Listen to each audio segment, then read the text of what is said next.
할렐루야. 오늘도 새벽 묵상으로 주님의 말씀 앞에 또 기도의 자리로 나오신 여러분 한 분 한 분을 주님의 이름으로 축복합니다. 오늘 우리가 함께 묵상할 말씀은 사무엘하 19장 1절부터 15절까지의 말씀입니다. 저는 1절부터 8절까지 읽도록 하겠습니다. 어떤 사람이 요압에게 아뢰되 왕이 압살롬을 위하여 울며 슬퍼하시나이다 하니 왕이 그 아들을 위하여 슬퍼한다 함이 그날의 백성들에게 들리매 그날의 승리가 모든 백성에게 슬픔이 된지라. 그날의 백성들이 싸움에 쫓겨 부끄러워 도망함 같이 가만히 성읍으로 들어가니라. 왕이 그의 얼굴을 가리고 큰 소리로 부르되 내 아들 압살롬아 압살롬아 내 아들아 내 아들아 하니 요압이 집에 들어가서 왕께 말씀드리되 왕께서 오늘 왕의 생명과 왕의 자녀의 생명과 처첩과 비빈들의 생명을 구원한 모든 부하들의 얼굴을 부끄럽게 하시니 이는 왕께서 미워하는 자는 사랑하시며 사랑하는 자는 미워하시고 오늘 지휘관들과 부하들을 멸시하심을 나타내심이라. 오늘 내가 깨달으니 만일 압살롬이 살고 오늘 우리가 다 죽었다면 왕이 마땅히 여기실 뻔하였나이다. 이제 곧 일어나 나가 왕의 부하들의 마음을 위로하여 말씀하옵소서. 내가 여호와를 두고 맹세하옵나니 왕이 만일 나가지 아니하시면 오늘 밤에 한 사람도 왕과 함께 머물지 아니할지라. 그리하면 그 화가 왕이 젊었을 때부터 지금까지 당하신 모든 화보다 더욱 심하리이다 하니 왕이 일어나 성문에 앉음에 어떤 사람이 모든 백성에게 말하되 왕이 문에 앉아 계신다 하니 모든 백성이 왕 앞으로 나아오니라. 이스라엘은 이미 각기 장막으로 도망하였더라. 아멘. 오늘 우리에게 주신 말씀을 위해서 함께 기도하겠습니다. 하나님 아버지 감사합니다. 오늘 하루도 우리에게 살아갈 수 있는 또 시간을 허락하여 주시고 또 새로운 날을 허락하여 주셔서 감사합니다.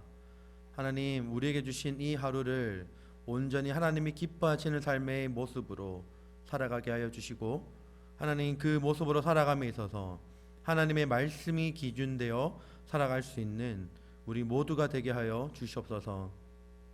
오늘 우리가 모든 일을 하기에 앞서서 하나님의 말씀을 봅니다. 하나님께서 주시는 이 말씀을 우리가 묵상하고 들을 때에 정말 하나님 오늘 하루를 온전히 말씀이 이끄는 삶을 살아갈 수 있도록 하나님께서 은혜 더하여 주시옵소서.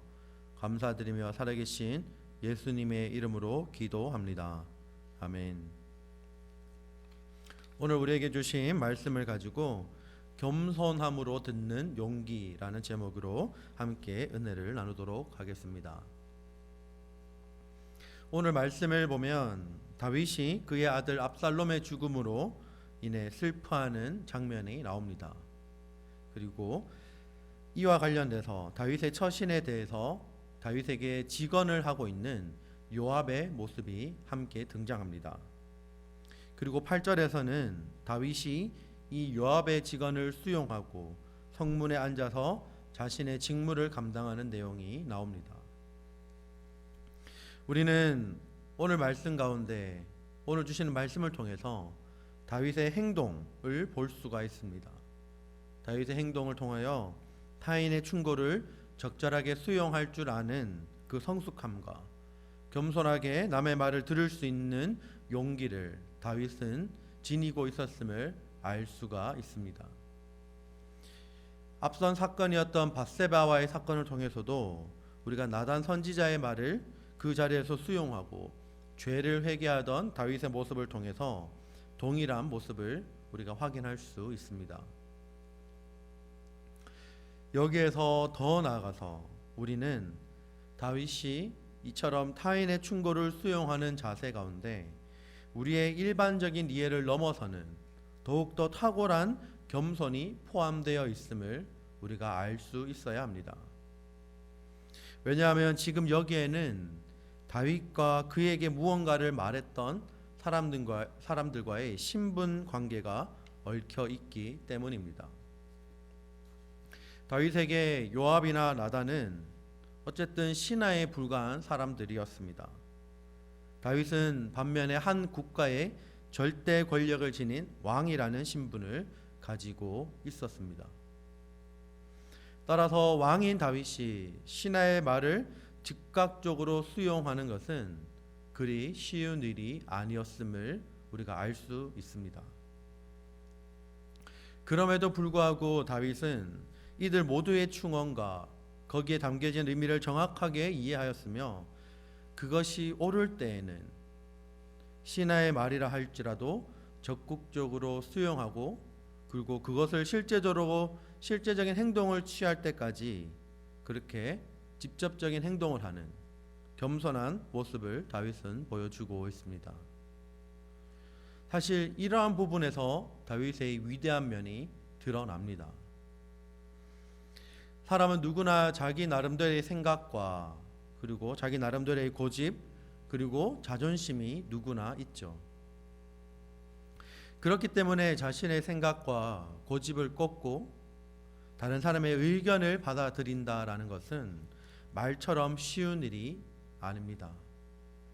더구나 충고하는 사람이 지식이나 경험이나 사회적 지위에 있어서 자신보다 밑에 있다고 여겨지는 경우에 그런 사람의 말을 받아들인다는 것은 더욱더 어려운 일이죠.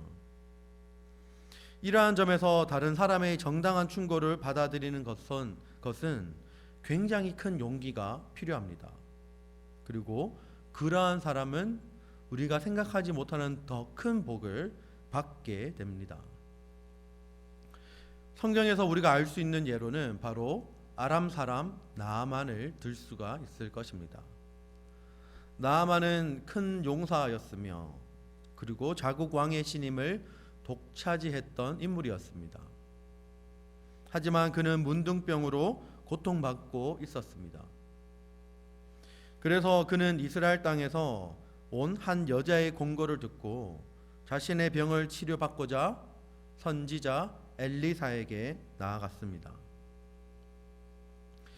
그러나 엘리사는 그에게 아무것도 하지 않고 그저 요단강 물에서 7번 몸을 씻으라는 명령만, 그런 지시만 내리죠.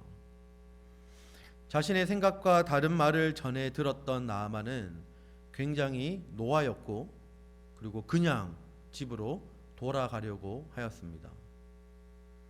그러나 나아만은 자신의 종들이 주는 진실한 공고를 듣게 되고 그리고 선지자의 말대로 순종함으로써 문둥병이 깨끗하게 나음을 잊게 됩니다.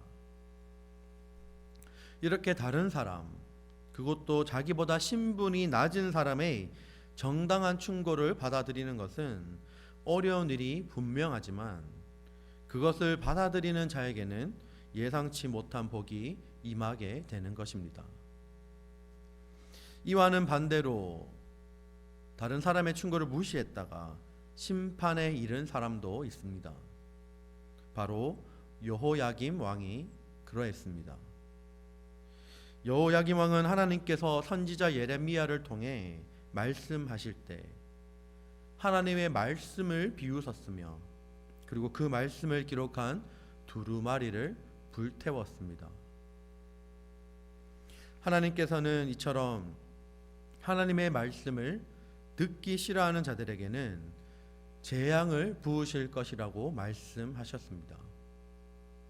역대하 말씀에 기록하기를 실제로 여호야김 왕은 바벨론 왕 느부갓네살에 의해서 쇠사슬에 결박되고 그리고 바벨론으로 끌려가게 됩니다.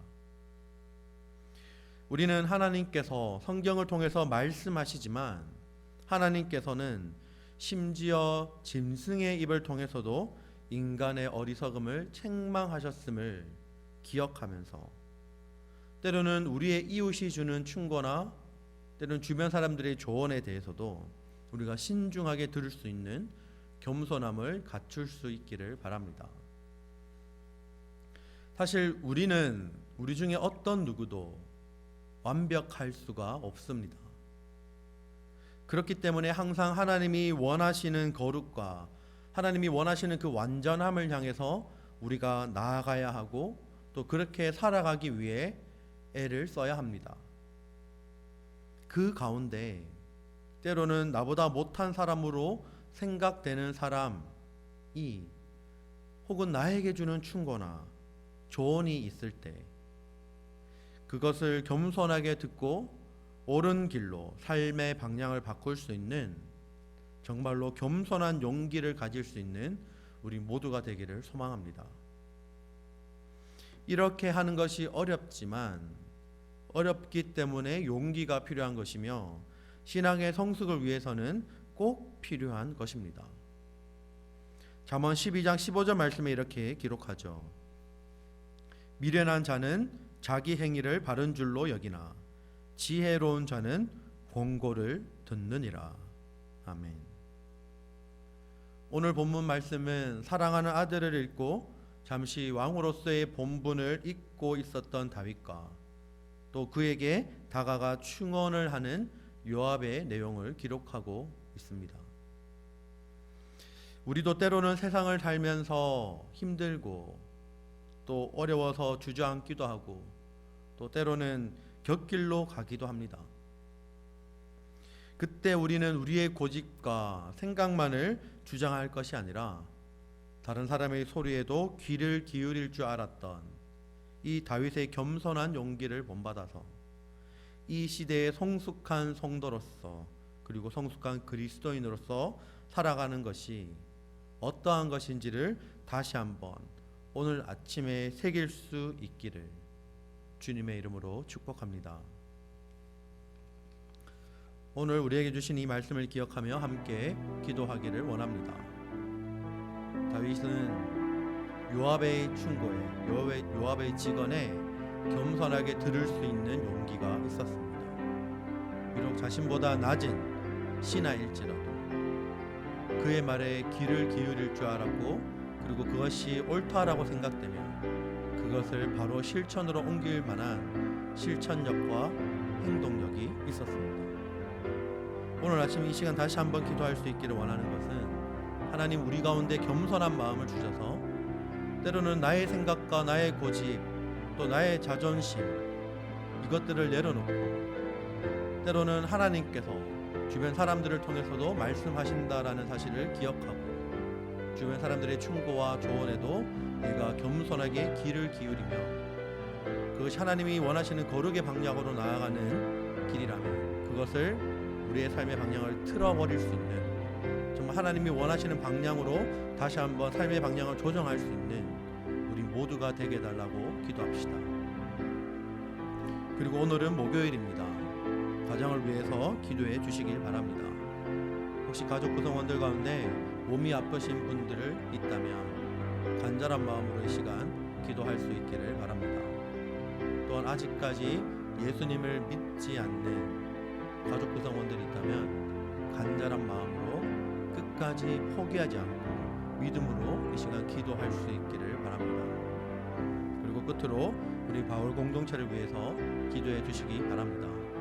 우리 바울 공동체가 정말 겸손하게 하나님의 말씀을 듣고 또 겸손하게 나보다 남을 낮게 여기고 다른 사람의 말에도 귀를 기울일 수 있는 우리 바울 공동체 되게 달라고 그리고 사랑을 전하고 또 복음을 전할 수 있는 우리 귀한 바울 공동체 되게 달라고 제가 다 함께 한 목소리로 기도하겠습니다.